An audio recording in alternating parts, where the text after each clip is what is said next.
All right, good evening. Hey, Dole. Hey, Kevin. How are you guys tonight? Very good. And you, Doing Bob? great. Doing great. Thanks so much for joining me tonight as we kind of talk through some AOA value prop here.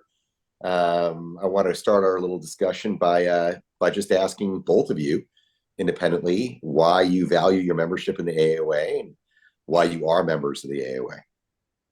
Dole, why don't we start with you? Well, I've been a member now for probably well over 15 years. I think the main thing that drew me in, of course, was education, learning more about allergy, and the ability to meet and to network with other people who were doing it, Sure. enabling you to learn a lot in terms of just the contacts and the people you meet. And the education is also, I think, really important. And now, one of the greatest benefits we've got certainly is our annual meeting, which is included in the membership. This year, we're going to Las Vegas. We're going to be at the Four Seasons. So I'm very, very excited about that. That should be awesome. How about you, Kevin? Yeah, I joined also over 15 years ago. I joined as a resident, partly because I didn't get a lot of allergy training as a resident, and I knew I wanted that to be part of my practice. And so my Hmm. first basic course actually kind of blew me away, just all this great info that I thought was super applicable. And so I started up in allergy programs after I graduated. And I've really enjoyed using allergy as part of my overall clinical care. I feel like it's been really helpful. And so I've done several courses and lots of annual meetings, and I find a lot of value in the educational aspects. I always learn something every time I go. I've also really just enjoyed the collegiality of the members and the leaders. Everybody has always seemed very approachable, and I've really appreciated that. So I look forward to those meetings every year. And as time goes on, it seems like the value continues to grow. Even though I feel like I know allergy pretty well, there's so many other aspects that just continue to be added to that I continue to find value. And I'm happy to be a member. That's great. And likewise, guys, I think there's really no one that can offer the kind of education that we can offer as AAOA. And that networking that we're able to do in this organization is just far and above anything that you can get at a larger meeting that has less of a focus on allergy. And Kevin, to your point, I don't know that I could ever practice ENT without practicing allergy. It's just they're so ingrained with one another. So we're doing this video to try to tell new folks, young folks who are coming on, what the values are for AAOA. What would you guys say were good reasons for joining for a person maybe just coming out of residency and joining a group, or maybe someone who's already in a group of one, two, or three, and they're kind of thinking of adding allergy to their practice, or maybe they already have and they're looking for ways to become more successful. What sort of the big points that you guys think might be important for them, the value proposition there? Well, I think it's certainly a huge resource, especially if you're coming out and you're starting allergy, or you've recently been employed by a group that maybe has done allergy and you're going to be the new allergy physician. Gives you an opportunity to learn, and the educational opportunities. Also, the educational opportunities for staff. We have a huge, amount of video online learning now that you can tap into, resources for patients. We've got resources for practice management. And it's also a place to be able to reach out for, some of the compliance and regulatory and insurance issues that you may be facing. Those are all extremely helpful. And then, of course, probably the best is the idea that now that the annual meeting is included in the dues, it's essentially free. And it gives you an opportunity to go and meet other people who are doing allergy. And when you have a question or you see a speaker, you pull them aside. In this day and age, it's very easy to either text or email and say, "Hey, I've got this issue with a patient, or this, or how would you handle it?" Or gives you an opportunity to reach out and just like in residency when we all finished, we would call back, email back, text back to people at the program or your old chairman and say, hey, Absolutely. Yeah. let me just run this by you. Super valuable resource. Very helpful. How about you, Kevin? Yeah, I agree with that. A couple of the things I was also thinking of. One of the things that's discussed a lot at our meetings is kind of the business aspect of ENT, the business of medicine, and just kind of the coding and billing issues we talk about that give me ideas about things I could change to improve some of those efficiencies. Even in addition to allergy, we'll talk about rhinology aspects, especially as things are moving more into the office. We'll talk more about some of the procedures that are available and those have been very helpful for me in my practice. I've appreciated how a lot of the members do a lot of general ENT, a lot of rhinology, and I feel like that networking has been really helpful, even outside of the allergy realm, just in other general ENT issues that come up. Business aspects, the things that you don't learn in residency, don't learn in medical school, but are just so terribly important to be successful in practice. And we all know if we aren't successful on the business side, we can't take care of our patients. And so that needs to be there more so than ever. So that's great. Yeah, and one thing I was going to mention that's been really helpful lately is this new Affinity Program that has a lot of potential for some big savings, coming back to that business of medicine. And that's something that we have just recently implemented based on some pretty impressive projections as far as some of the cost savings that we can get for some of the allergy supplies and even other office supplies. So I'm really excited about that moving forward. Excellent. And that's one of the newer benefits that the AAOA has. Have you guys had any experience with that program at all? Either of your practices, have you gone through that process with US ENT? I've also gone through with my program in my practice, and it's been, frankly, it's been amazing. It really has brought the opportunity for a smaller practice to be able to obtain supplies, specifically antigen and allergy supplies, on the same cost basis as other huge organizations. We're not getting paid anymore for anything, and there's huge supply costs for allergy and antigen in particular. It'll change my bottom line significantly this year because of that. And it's the same quality products that I pretty much always been using. So it's going to be substantial savings, probably at least 20-30% of my total overall allergy spend from what I spent last year. Wow, that's significant, particularly given that allergy expense is one of the biggest line items all of us have in our private practices. Actually, why don't we step back and just say that the Affinity Program is with US ENT, and this is a GPO, group purchasing organization. And this GPO has a number of vendors that it negotiates with on behalf of constituents on a regular basis to get purchasing power that's economies of scale larger than an individual practice or an individual practitioner. And so what you mentioned Allergen, were there any other vendors that you made a transition to or took advantage of in this Affinity Program? Well, we've already started changing in terms of some of the general suppliers, McKesson, Henry Schein, Medline.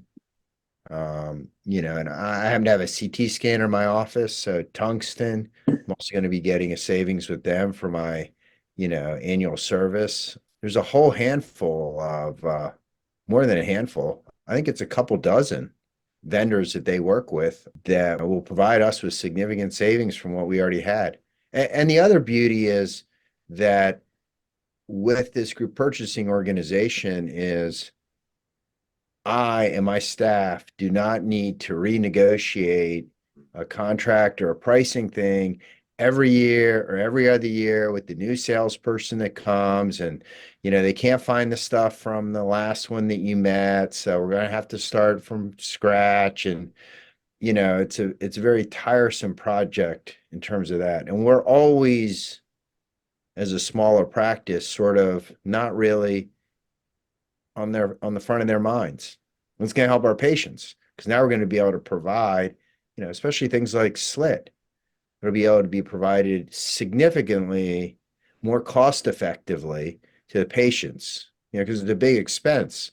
And all we really can do with slit is just sort of pass on that elevated cost. Yeah. So that's going to be extremely helpful. It's just so difficult to stay vigilant in private practice. I mean, even with insurance payers, just remembering which contract is coming up when, and making sure that you don't slip into a period of indifference where you're not negotiating and getting the best that you can. But it's just so difficult to replicate that along the expense side and the vendor side as well. I find that a lot of practices have a difficult time doing that. So it's nice to have that. How about switching? Has there been any challenges from the antigen perspective of switching? Sometimes you have you kind of get used to a vendor, and maybe we're concerned about things from the patient perspective. Have you had to retest patients, or you had any challenges or stumbles with that? We've made switches in the past, right? One allergen can't be obtained this year because they couldn't harvest it, or this or that. I mean, this isn't anything new. We're just doing it on a little bit bigger scale because we're kind of switching, to a completely different vendor. But no, we don't go and retest everybody. That seems like that would be daunting. If you want to be conservative, which is certainly a reasonable thing, I think just reducing the dose depending on where people are in their escalation or in their maintenance, and maybe doing a vial test if you want to be, very conservative, makes a lot of sense. But I think just, making those switches under our watchful eye, we have not run into any big problems with it. It's not been as difficult as I think anybody thought it could be. Yeah. Look, we all had issues during COVID getting product. I think we learned a lot during that, and certainly our practice did, and just recognizing that you do have to make switches. And so, whether it be antigen or CT scanners, as Dole said, if you're married to any one group, you're not going to get the best pricing out there. And that's the same thing on the revenue side with the insurer as well. I would like to mention, Bob, that I was very pleasantly surprised about how easy the process was. Oh, In okay. terms of, being able to contact US ENT and essentially work with them. And it was, once I made the decision, there was really not a lot that I had to do. It was just substituting, as Kevin said, we substituted old antigens from one company for another, and vial testing and being safe, of which, we always do that all the time anyway. And I was really concerned that it wasn't going to be, that much savings, that my staff and we go through all this trouble for a couple $1,000s. Well, I can tell you it's magnitudes more than a couple $1,000s for my practice for this year. So well worth it. It is super easy in terms of, it's not something I needed to set aside an afternoon or a whole day. Really, they just, called the office, got the list of the antigens we had, ran them by me, and, they came for, 15, 20 minutes at lunchtime one day. And I spent more time like planning my flights to go places. Was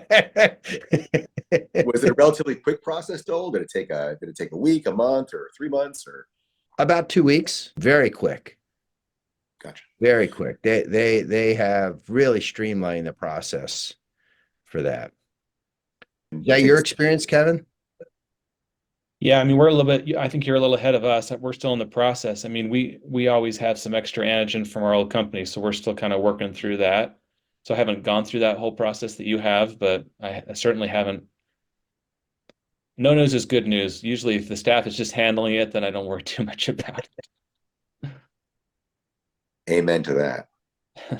Great. Speaking in general again, and we've discussed the importance of education with AAOA. We've discussed the importance of networking and the values the value we get from the organization for that, having been associated for as long as we have. We talked about some of the newer programs that we have that the newer folks could kind of participate with, and this economy of scale, this business aspect that is so important that we can offer our members. How about advocacy? Is there a role or something we should say about advocacy as an organization? Can you guys share with me what the AAOA does for advocacy on behalf of our membership day in, day out, to help? There are always things that come up, whether they be payer issues or regulatory issues. Sometimes it's a turf issue between, different organizations and this kind of thing. And so these are things that we discuss on a regular basis. We've got some excellent staff in the office that have great connections with other organizations, with the people that are making decisions. We have a seat at a lot of decision-making tables. I mean, I've seen it firsthand that some of these issues may not even become public, and there's a lot that's going on behind the scenes. If there are issues that come up, if you see some pattern in payers, if you see some pattern in some laws or regulations, reach out to the office. They're often already working on that issue, but adding your voice can be helpful. You can find a lot of value in that as well. Very well said. Very well said. Dole, how about you? Advocacy. Exactly the same thing. And it's very, very helpful to have, an organization that's been around and is as well respected as the AAOA. If you ever have the opportunity to go any place, either to payers or to regulatory bodies or to Medicare, a place like that, they've all heard of the AAOA. And they're very opening to listening to what our organization as a whole has to say. They may not always agree with it, but they think about it and they will respond to it. And it's enabled us to really help with a lot of stuff. Also, are very tight with the other allergy organizations and do a very good job presenting a united front in terms of a lot of these issues. Perfect example is, the USP 791 issue. Yes. That the AAOA actually funded the landmark study that enabled us to present that information along with our allergy colleagues to Medicare and CMS and the regulatory bodies to change some things that they thought needed to be a little bit different in the final regulations. It made a huge difference for all of us, really huge. A lot of us don't know all the legwork, like Sandra Lynn and many of those other people years before us went through. But well said, well said. And I'll try to summarize just by saying that, I've always loved the AAOA for its unique position within our specialty. It is large enough that it can do a lot of these wonderful things behind the scenes, whether they're from the business aspect and saving dollars for practices and making practices more viable, allowing them to punch above their weight class, whether it be from the advocacy perspective, whether it be from the education or networking perspective. We're able to do these things because we're large enough to do them, but we're still small enough to be nimble, and we're still focused enough on this one element of our specialty that we can really do some good. There's not less distraction there might be in other organizations within our specialty that are super important as well, but have also a lot of different dimensions they have to go ahead and address as they advance the specialty. It's nice to be able to see so much traction in a specialty that's able to kind of really focus. So with that, thank you, Dole, for your time this evening, and thank you, Kevin, for your time this evening in putting together this short video. We hope that it's helpful for those that are watching, and please feel free to reach out to any of us if you have any questions. We'll try to provide that contact info for you as well. Thanks, Bob. Thanks, guys. Thanks, Bob. Yeah, thanks, Kevin.